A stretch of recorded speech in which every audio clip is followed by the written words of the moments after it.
So this is where we left off last time, and this is actually the Americans with Disabilities Act. It happened in 1990.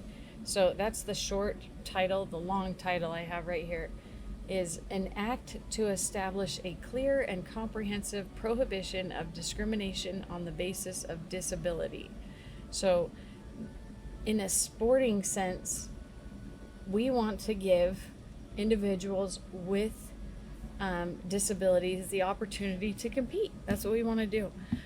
In public settings, we want to give them accessibility to the buildings. So we want to be able to have ramps that actually take us into the building. We need elevators or some way to get them up and down stairs when they're inside. So just to make it more equitable. Now, when we come to these types of laws, every now and then you'll get somebody that's like, well, why do we have to spend money on this? And I would argue that there's that old saying that's maybe a Christian saying that's like, but by the grace of God go I. And I'm sure there are other like non-denominational kind of sayings. It's like, it could happen to you. So NeuroWorks is actually a physical therapy clinic in Utah that they started for spinal cord injury victims. And the stories there, I've met several patients that start their stories of, I was a normal kid having a fun, good time in high school, and I was jumping on the tramp, and then ... catastrophic injury or car accident or things like that. Went from an able body to a disability, and it's something like you have to think about, well, what do sports do for you? What do extracurricular activities, if you're not into sports, what do activities do for you, for your personality, for your goal setting strategies, all of those things? And you're like, would you really deny someone that opportunity? I don't get it. In class, we will have an ethical debate. There will be several topics. So begin to think about things like, what are you comfortable with in terms of like, will you win at all costs? Will you cheat to win? Are you okay with drugs being on the table for certain athletes? Kind of think about where you stand on some things, because we're going to have some discussions about it and say like, what do you think is ethical? What do you think is not ethical? So be thinking about that. Another basically law that we're looking at is Title IX. This happened in 1972, and it gave girls the right to play sports. So this one again it can be controversial a little bit. Maybe we'll discuss it a little bit in class.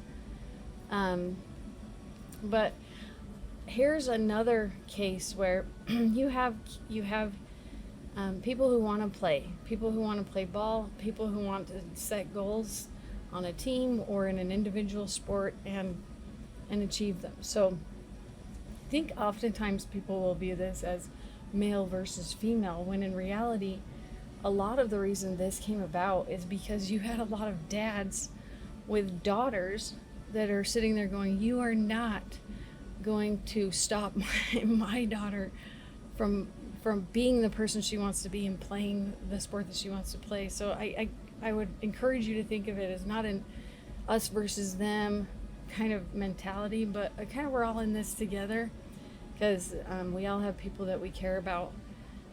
There are some concerns, I think, on the other side where they're like, well, why can't we have certain sports? And I think that we should have debates about some of those things, because are we denying our boys in some cases the opportunity to compete as well?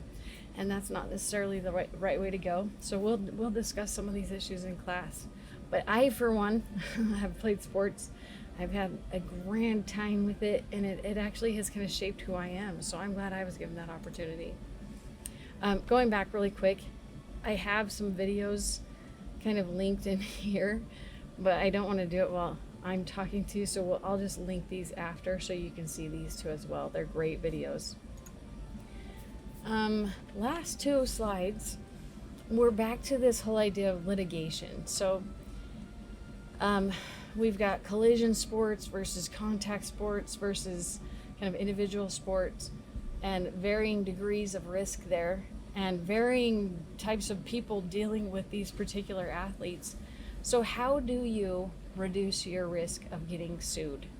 So, I kind of feel like from the very get go, you just have to think about it like this. I will commit to doing my job to the best of my ability. People will make mistakes, period. That's just, we're human. But when you commit to doing your best and following your scope of practice and ensuring that you have the patient's safety in mind, there's really not a huge chance that you'll get sued. In the event that you do, if you've kind of covered yourself this way, so with your athletes or your patient, you've obtained a medical history, they've had an initial doctor visit, you carry liability insurance. So in the event that there is some kind of an issue, you have a way to pay for that contingency. You want to keep up with continuing education because it's not like your knowledge stops with a degree. You continually want to improve, learn whatever the new techniques are. That just goes for every career. Doesn't matter what you go into. Document. That's a big deal in healthcare, period. So if it didn't happen on paper, they kind of view it as it didn't happen. So you have to write down every prescription, every diagnosis, every prognosis. Everything needs to be written. This would probably I'm thinking from a coach's perspective. We had an athlete one year. I was coaching I was at the junior high level. I coached volleyball, and a girl broke her arm during the season and had a cast on it. And the dad came in and said, she can play. She can still play. It's fine. She can just play in a cast. And she was like, yeah, for sure, I can play. And me and the other coach kind of went, what do you think? Do you think we should? And we were both like, I don't think that's right. So we both we conferred because we were like, we were both first-time coaches, and we're like, what do you think? And we said, well, if they can provide a doctor's note, I guess that's what we'll do. And the doctor actually, he came back and was like, absolutely not. I will not sign that paper. And that's when we were like, glad we didn't allow. I mean, common sense, I guess. But we were like, we don't know. The dad was saying it's okay. EAP stands for an emergency action plan. So we have those in the classroom for things like a fire. You'll see there's a map and it says, here's what you do if this happens. So I'm sure we'll be standing there reading it while the fire. No, I know what to do. And then obviously supervise your team and maintain a good rapport so your communication skills are good. So last but not least, we're going to run through one more SOAP note scenario. So we did a lot of sports scenarios in class. This is more like a medical clinic, okay? So this could be it's basically breaking it up kind of in a clinical, from a clinical perspective, like what's the S, what's the O, what's the A, what's the P. And we have a sample here. The patient is a 25-year-old female. She complains of dysuria, which just means painful urination, and frequency. So she's urinating more frequently than is normal for her. She hasn't had this happen before. She doesn't have back pain.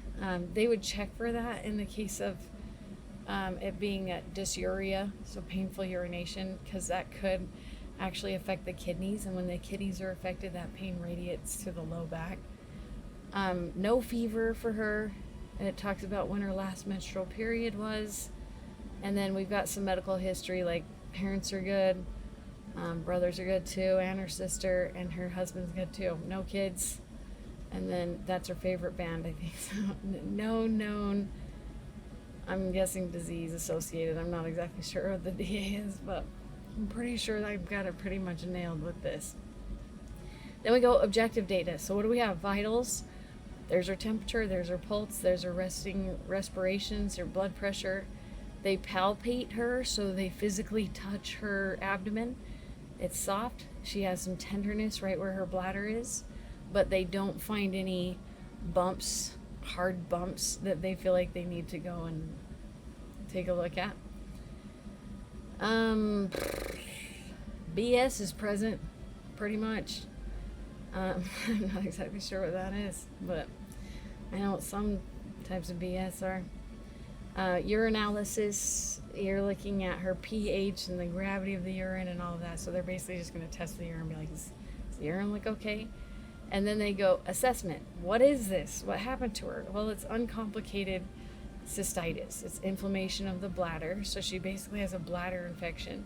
And they're thinking it's bacterial. And so for the prognosis or the plan, they're going to give her medicine for 5 days. They're going to see her again in 2 weeks. And they're going to tell her to drink a lot of fluid.